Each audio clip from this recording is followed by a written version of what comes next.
And then again in Romans 9, Paul points out 8 distinctive features of Israel. Romans 9 verses 4 and 5, and I'll try and count them on my fingers.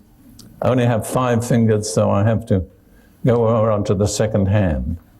And I'm not very good at this, but I'll do my best. All right. He says at the beginning of the verse, my kinsmen who are Israelites. And then he says, to whom pertain the adoption. God adopted them as his people. Secondly, the glory. Now the word glory means the visible, sensible presence of God among his people. It's not something intangible, it's something very tangible. Wherever that word glory occurs, it means somehow or other the presence of God impacts human senses. Many times when the glory of God filled the temple, the priests could not stand in the presence of God's glory. The impact was so physically powerful. And I happen to have a background in the Greek language, which I studied for about 15 years. The Greek word for glory is doxa. And I don't want to go into the background of it, but in the philosophy of Plato, it was one of his key concepts. And doxa means that which is apprehended by the senses. Now, he didn't use it in the sense of glory, but it's retained that significance right down into the New Testament. The glory is that which impacts our senses. It was first manifested in the form of a cloud by day and a column of fire by night. The glory of God came down over Israel after they had been redeemed by the blood of the Lamb. The third thing that separates themselves is the covenants belong to them. From Abraham onwards, all the covenants of God were made with Israelites. Then the giving of the law, number 4. The law was given only to one people, Israel. And this may seem controversial, but I don't believe Gentiles were ever expected to observe the law of Moses. We have another law given to us by the Lord Jesus. And it has actually not 10 commandments, but 1. A new commandment I give you, that you love one another as I have loved you. And if we kept that commandment, we'd be a different set of people from what we are. Anyhow, the giving of the law. Then, I think this is number 5, if I count rightly, the service of God. The word means the priestly service of God. All the priests of God, up to the time of Yeshua, were taken from the Jewish people. It was their responsibility to offer praise and worship and sacrifice. It was not given to any other people. And then it says the promises. That's number 6. Yeah, number 6. All the promises from Abraham onwards given to Jewish people. And then number 7, of whom came the fathers, the patriarchs. All the patriarchs were Jewish. Now 7 is the number of completeness as I understand it. But we go one beyond 7 to number 8, which is the distinctive glory of Israel, which says, of whom, according to the flesh, Messiah came. The ultimate contribution of Israel to all humanity was the gift of the Savior. So there are 8 facts that distinguish Israel from all other nations. It is flying in the face of common sense and truth to fail to recognize the uniqueness of Israel. And then another interesting and vitally important fact is that Jesus, when he was incarnate, became a Jew.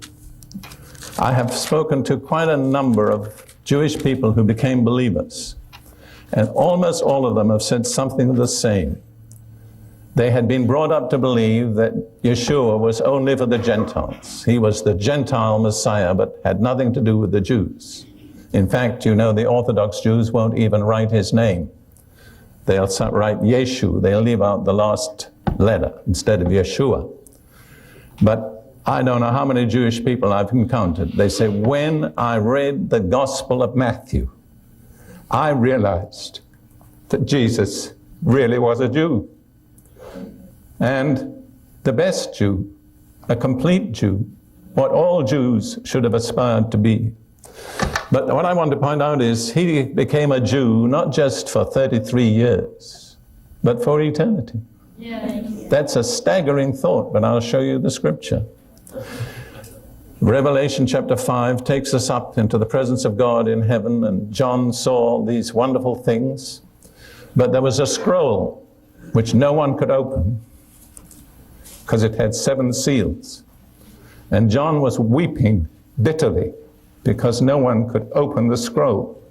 And one of the elders said to him, verse 5, "Do not weep. Behold, the Lion of the tribe of Judah, the root of David, has prevailed to open the scroll and to loose its seals." And this is a dramatic moment, and it has such an important lesson for all of us. Doubtless John expected to see a mighty, roaring lion, but he didn't. And he said, "I looked, and behold, in the midst of the throne and of the 4 living creatures, in the midst of the elders, stood a lamb, as though it had been slain." What a message. The lamb is the lion.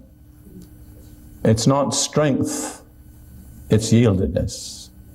It's not claiming, it's surrendering. It's laying down life that opens the door to God's sovereign, supernatural power.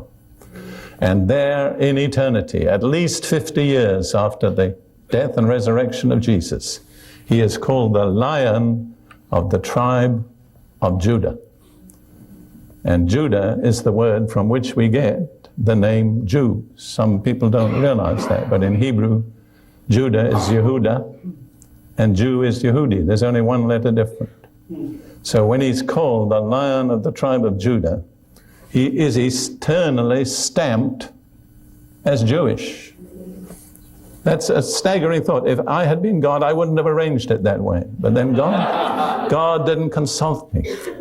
And I wonder how anti-Semites are going to do if they ever make it into the New Jerusalem. Because all the names on all the gates and on all the foundations are Jewish names. And this is so, what would I say? It's so dramatically clear. It's so totally incontrovertible that God has set apart the Jewish people as a special people for himself.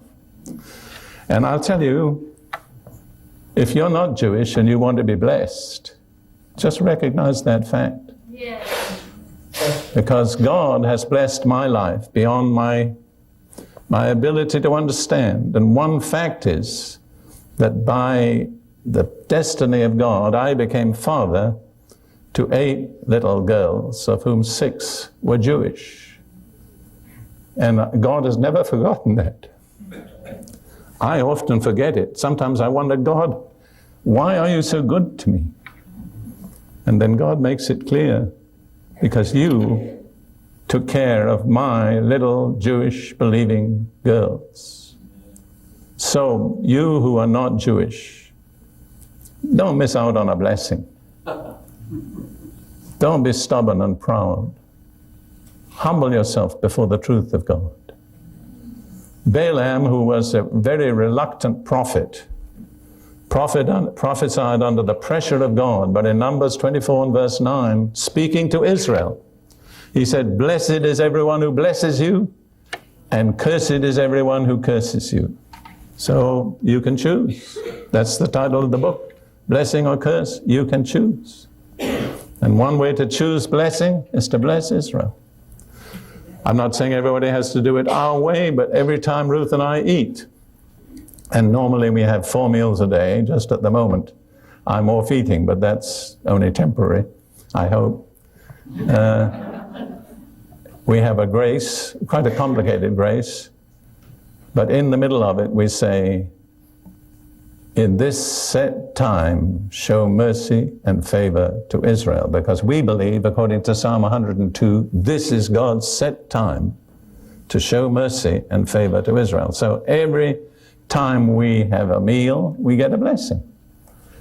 Because when you bless Israel, God blesses you. Finally, the statement of the Messiah himself, which is perhaps the capstone of everything that I've been saying. In John chapter 4, verse 22, speaking to a non-Jew, the woman of Samaria at the well. Jesus said in John 4:22, you worship what you do not know. We who? We Jews, that's right. We know what we worship, for salvation is from the Jews. In English, 5 words. Salvation is from the Jews. Incontrovertible and uniquely important. Let me just say briefly, if there had been no Jews, there would be no patriarchs, no prophets, no apostles, no Bible, and no Savior. So how much salvation would there be for us without those 5 things? One of the things that Bible makes plain is that to receive good and show evil in return incurs a curse. And I'm afraid multitudes of Gentiles have brought a curse upon themselves because they've received good and returned evil. Let us guard ourselves from that.